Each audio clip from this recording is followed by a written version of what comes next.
Bonjour à tous et à toutes, c'est Stéphane de SRC Bois. J'espère que vous allez bien. Bienvenue dans mon atelier. Alors aujourd'hui, je vous présente cette petite machine. Alors c'est une raboteuse que j'ai achetée sur Internet. Donc la marque ne m'a rien donné et ne me sponsorise pas pour que je vous parle de cette machine. C'est vraiment moi qui ai décidé de faire cette vidéo. Donc cette machine, c'est la DH330 de chez Metabo. Si je vous en parle, c'est parce que c'est une petite machine que vous voyez depuis quelques mois dans les vidéos. Et sincèrement, je suis vraiment satisfait de son fonctionnement et de la qualité de cette machine. Donc la première partie de la vidéo, je vous parle des caractéristiques et puis des capacités. Et puis dans la seconde partie de la vidéo, je vous montre comment j'ai changé récemment les fers parce que j'ai eu besoin de le faire au bout de quelques mois d'utilisation. Vous allez voir, c'est vraiment un jeu d'enfant, il n'y a pas de réglage particulier, c'est très simple. Je vous rapproche de la machine pour que l'on puisse discuter des caractéristiques et puis de ses capacités et les petits réglages que j'ai besoin de faire. Au niveau caractéristique, la machine fait 1800 watts, ce qui est déjà pas mal pour une petite machine de ce type. Au niveau poids, elle fait 35 kg. Alors le poids est justifié par l'utilisation des matériaux parce que vous avez quand même de l'alliage de fonte d'aluminium, ce qui la rend assez lourde mais aussi stable lorsque vous la posez sur un établi. Alors moi je l'ai fixé sur mon établi de défonceuse sous table pour une question de la rendre plus facile à transporter et à déplacer dans l'atelier. D'ailleurs, je vous remets un petit lien si vous voulez voir comment j'ai fabriqué cet établi. Au niveau caractéristique, la machine donc fait 330 mm de large en usinage, 152 mm de hauteur. Au niveau réglage de hauteur, alors c'est très souple et très facile à manœuvrer. Je suis assez surpris parce que c'est un système d'entraînement par chaîne et par pignon, donc c'est très robuste. Et vous avez un système de blocage pour bloquer en fait la descente de la machine. Alors moi je l'utilise en règle générale sur les phases de finition, les phases intermédiaires de rabotage, j'oublie régulièrement de le mettre, mais jusqu'à présent j'ai pas eu de souci particulier. Mais dans les phases de finition, c'est important de le mettre et de le positionner pour que vous puissiez avoir le bois calibré à la taille que vous avez souhaité. Pour les profondeurs de passe, vous pouvez voir une petite indication. Alors quand vous passez votre bois à l'intérieur, vous avez une petite bille qui vous permet de mesurer la hauteur de passe que vous souhaitez prendre.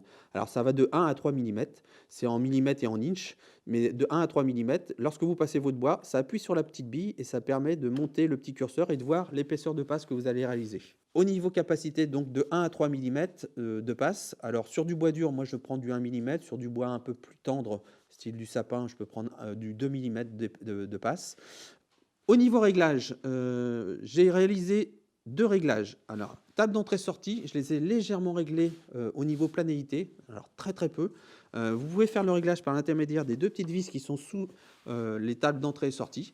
Mais sincèrement, je n'ai pas eu besoin d'y faire beaucoup de choses. Alors, j'ai positionné un niveau pour pouvoir vérifier la planéité et le niveau des tables d'entrée-sortie. Mais je vous dis, très peu de réglages. J'ai aussi eu besoin de régler le petit curseur qui est ici, le curseur qui vous permet de mesurer la hauteur de votre pièce une fois rabotée. Pareil, quelques dixièmes. Alors, je suis peut-être perfectionniste, mais en tout cas, j'ai souhaité les régler pour que je puisse avoir vraiment la cote exacte entre ma pièce rabotée et la valeur lue. Le réglage est très facile. Vous avez deux petites vis ici que vous desserrez et vous pouvez ajuster le curseur en conséquence. Dernier point par rapport aux caractéristiques de cet équipement. Ici, vous avez un petit levier qui vous permet de régler la machine avec des hauteurs prédéfinies. C'est une petite butée en fait, qui peut être réglée de 0 à 45 mm de hauteur.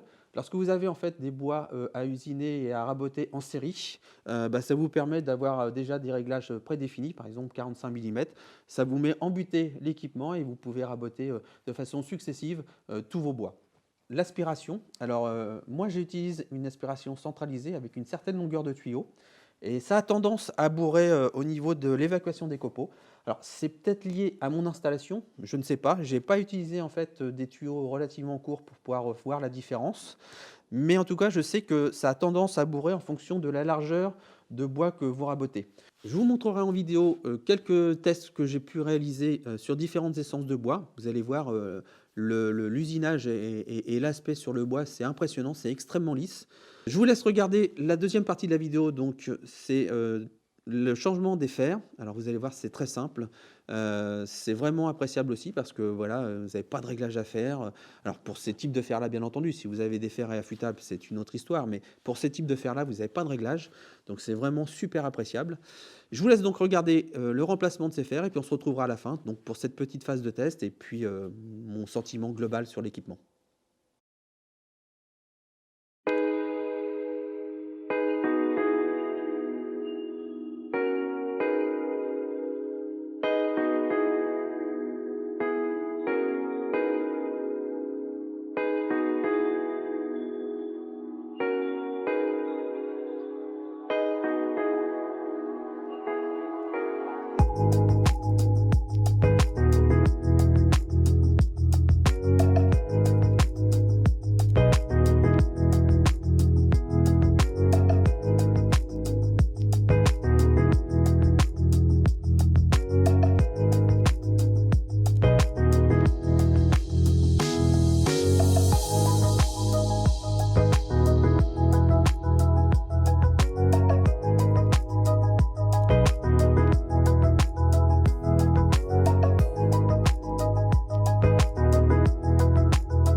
Et bien voilà, la vidéo est terminée.